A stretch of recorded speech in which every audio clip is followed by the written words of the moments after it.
My name's Kath Johnson. I'm an International Academic Coordinator at UAL. I did my MA in printmaking at UAL and I wanted to go to India. It fascinated me.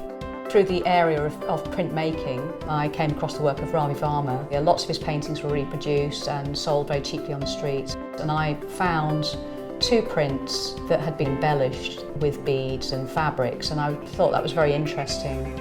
So I've been coming here since 1990, and so I have a lot of favourite places actually. Calcutta is one of them, and what I like is the change in tempo.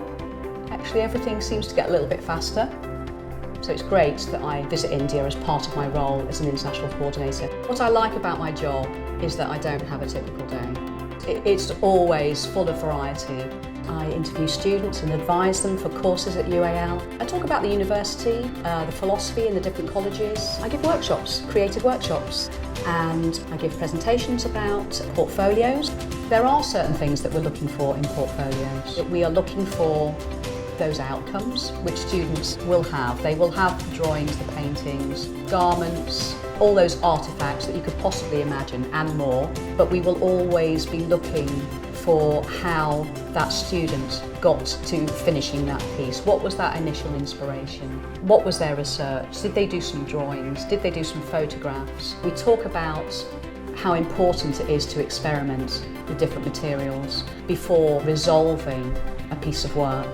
I think what stands out in portfolios that I see in India as well, they're using woodblock printing, batik dyeing, and they're showing a very clear interest in those traditional ways of working and seeing how they can develop them in a different way.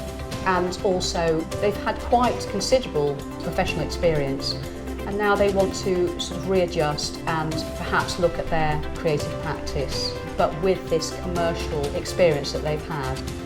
The advice that I'd give to students from India who wanted to study at UAL would be to be very curious, motivated, happy to drive their own learning. At UAL you have a very supportive environment, but you're making your work and your ideas are your own. It's interesting, students from India who've studied at UAL, I think they found the experience quite different. You're not spoon-fed, obviously it's supportive, but you will be driving the work that you're making.